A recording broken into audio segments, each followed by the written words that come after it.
안녕하세요. 현자 서민입니다. 여러분, 얼마 전 우리 문재인 대통령 페이스북 보셨죠? 사람들이 자꾸 이 대통령 사저 문제로 이 태클을 거니까 대통령님 심기가 불편하셨나봐. 그 정도 하시래요. 좀스럽고 민망하대요. 근데 여러분, 헷갈리지 않아요? 지금이 어떤 시국입니까? LH 사태로 전 국민 우라통 폭발, 복장 터져 죽겠는데 국민들이 대통령 심기까지 살펴야 돼? 아니면 대통령이 국민 심기 살펴야 돼? 진짜 한 번도 경험하지 못한 나라야.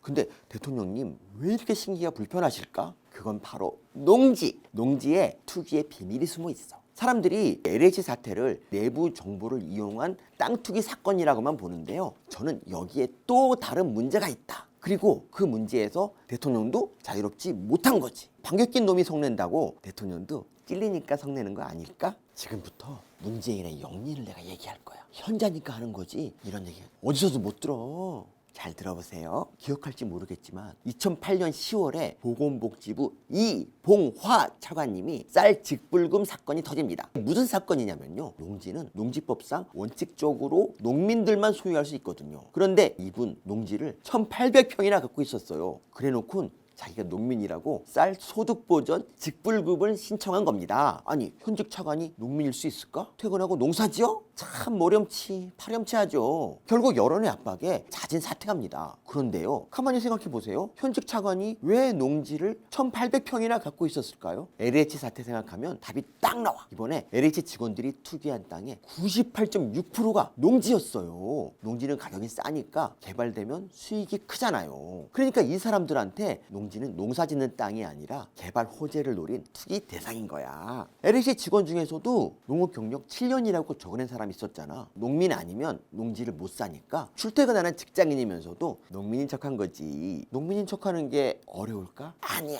어렵지 않아요. 우리 대통령도 농민이잖아. 지난해 문 대통령 내외가 사저를 짓는다고 경남 양산 지산리에다가 1144평 땅을 샀는데요. 이 중 880평이 농지야. 근데 농지는 농민만 살 수 있잖아. 그래서 문 대통령도 2009년부터 지금까지 11년간 경남 양산에서 농사를 지었다. 이렇게 농업 경영 계획서를 제출했어요. 농업 경영 계획서를 제출했다는 건 구입한 농지에 농사를 짓겠다는 약속이잖아요. 근데 농지 구입한 지 9개월 만에 구입한 농지 중 566평에 대해서 농지 전용 허가를 받아요. 농지 전용 허가 뭐냐? 농지를 다른 목적으로 쓰겠다. 이런 허가거든요. 허가를 받았으니 집 지을 수 있고 집을 지으면 농지가 대지로 바뀌는 거야.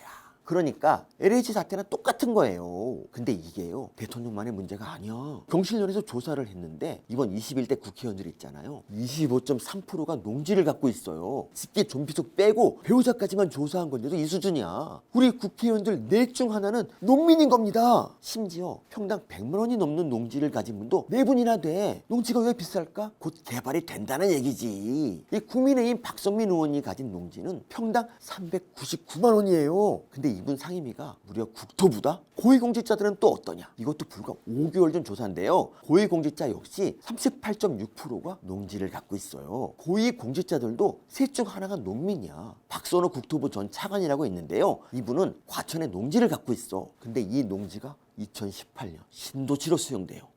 냄새가 나지 않아? 더 무서운 얘기 해줄까요? 사퇴한 변창흠 국토부 장관 후임으로 이분이 지금 거론되고 있다는 거. 이런 거 보면 우리나라 무역국가 아니야. 제조업 광고 이런 것도 아니야. 우리나라는 그냥 농업국가야. 힘있고 돈 있는 양반들 다 농지 갖고 있잖아. 역시 산업공상의 나라. 미국의 앨런 머스크는 지구인을 화성으로 보내라고 막 우주선 개발하고 막 이러는데 대한민국은 가스는 조선시대로 퇴행하고 있으니 대한민국 대단해. 지금 농지가 얼마나 심각하게 투기 이용되고 있는지 체감하려면 농업경영체 등록제를 보면 됩니다. 이게 농산물 품질관리원이 운영하는 제도인데요. 여기 등록하면 보조금 같은 각종 혜택을 받아요. 그래서 300평 이상을 경작하는 농민이라면 거의 필수적으로 등록을 합니다. 근데 2019년 여기에 등록된 농업경영체가 168만 개예요. 그런데 같은 해 통계청이 직접 면접조사를 해보니까 우리나라 농가는 100만 개야. 68만 개 오차가 있죠. 이 오차가 뭘까요? 농지를 실제 농지로 이용하지 않을 가능성이 큰 투기 수요인 겁니다. 이렇게 우리나라 농지는 농지라는 본래의 용도로 사용되기보다는 개인의 재산 이득을 실현하는 용도로 사용되고 있는 거예요. 농지는 농사짓는 사람이 소유한다. 경자유전의 법칙, 이 헌법상의 원칙이 철저히 무시되고 있는 겁니다.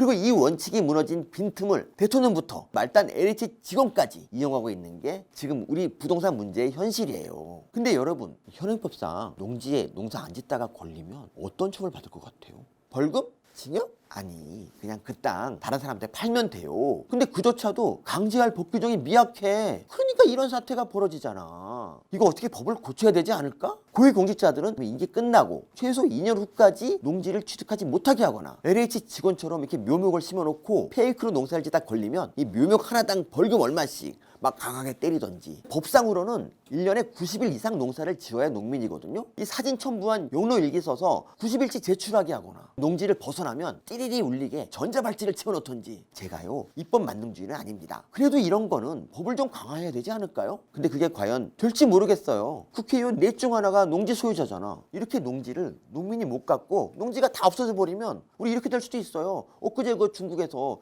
구덩이에 배추 던져놓고 포크레인으로 막 김치 만드는 거 봤죠? 우리 다 그 김치 수입해 먹어야 될지도 몰라. 아닌가? 국회의원이 농사지은 프리미엄 쌀로 수출해서 복지 예산 충당하려나? 소름!